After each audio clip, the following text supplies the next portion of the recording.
is that many companies either don't know or don't care or don't want to know. As consumers, we're told where our clothes are made, but there's nothing on the label to tell us where the raw materials come from. As things stand, there's no way we can be sure that what we're wearing is not a product of this. That report from Simon Ostrovsky of Insight News TV. Well, in a statement, the Uzbekistan government told Newsnight that the Republic adheres to international conventions on child labour and forbids any form of child labour on cotton fields and other agricultural sectors, and that the minimum age for employment is from 16 years. Earlier, I asked the Minister for Trade and Development, Gareth Thomas, whether he was aware that children were being forced to pick cotton by the Uzbekistan government. Well, first of all, Kirsty, let me say how much I welcome the investigation by Newsnight, by the reporters who carried out the investigation. This is, I'm afraid, one of a number of examples of the modern slave trade. Children being forced to work, not being allowed to go to school, forced labour more generally.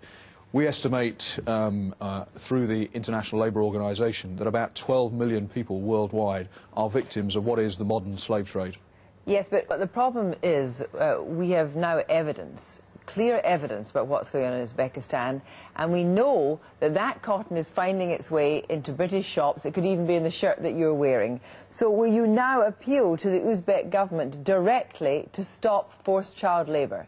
Well, we have already appealed to the Uzbek government on a number of occasions to improve the human rights situation in their country.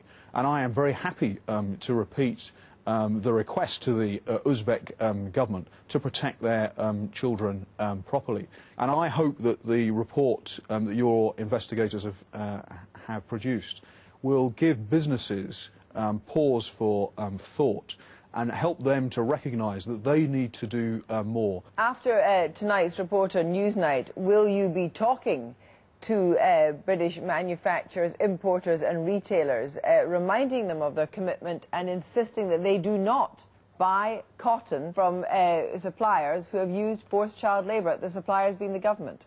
Well, we already and will continue to talk to the British retail industry, for example, British businesses more generally, about what they can do to raise standards in the supply chain. And we do want them to try to do more to make sure that suppliers that they use are paying a living wage to their workers. Minister, thank you very much. Well, joining me now from Washington are Terry Townsend, the Director of the International Cotton Advisory Committee, the international organisation that advises governments, including Uzbekistan, on the cotton industry. And here in the studio, Dr. David Lewis, a political scientist who headed up a report for the International Crisis Group on child exploitation in the Asian cotton trade.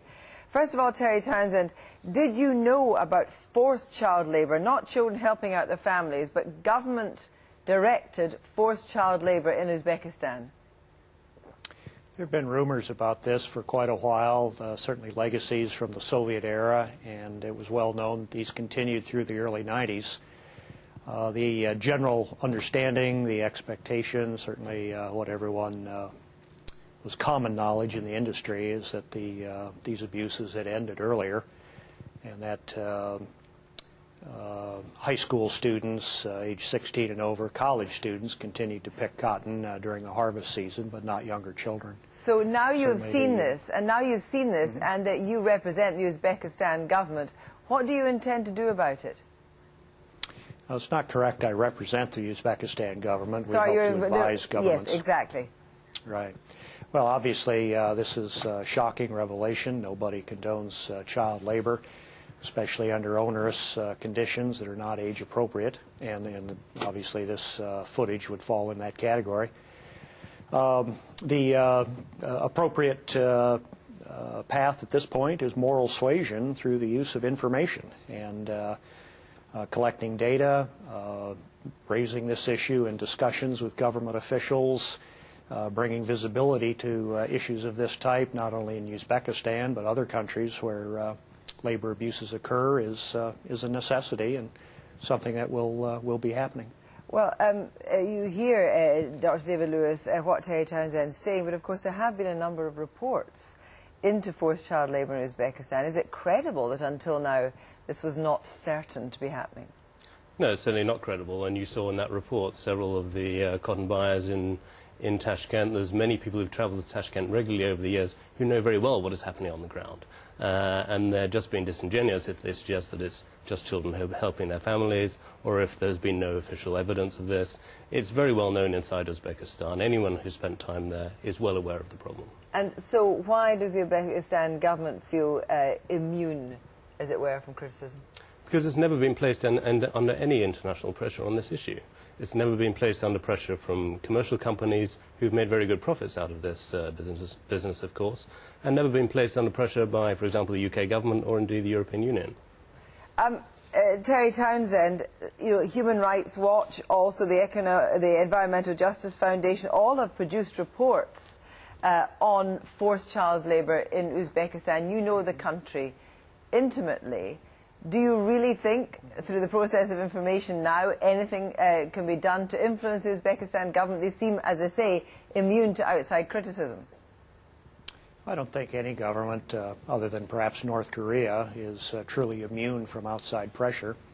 Since the incident at Andijan 2 years ago, the Uzbek government has made a specific effort to try to direct their sales toward Asia, and that's why Bangladesh and China are now some of the biggest buyers, along with Iran. But the proceeds, the cotton that comes from Uzbekistan is finding its way into shops all over the world. How can you ensure that Uzbekistan cotton, collected through forced child labour, will not find its way into shops in Washington, in London, in Glasgow? Well, there is no way to assure that, and I'm quite sure it does. Uzbekistan accounts for about 4% of world production. It is the second largest exporter, and cotton is a fungible asset. Eventually, well, it does work its way around. So is the best plan, do you think, now to say that Uzbek cotton should be boycotted? Boycotts don't do very much good. We've seen examples like Cuba and other countries where boycotts have not changed government policy. And certainly a boycott of cotton in Uzbekistan would not help the people of Uzbekistan or the government. I think moral suasion, bringing more light to this issue, forcing the government of Uzbekistan to acknowledge the facts on the ground. As Mr. Ostrevsky said at the start of his presentation, he's one of the first to have filmed this activity going on. And I think that's a much more productive way to go than trying to arrange a boycott. Well, Dr. Lewis, do you agree with that? Do you think a boycott would be the best way forward? People have tried moral suasion before with the Uzbek government, and it hasn't worked. What we need now is much stricter measures involving trade sanctions and a boycott of Uzbek cotton by commercial companies. Thank you both very much.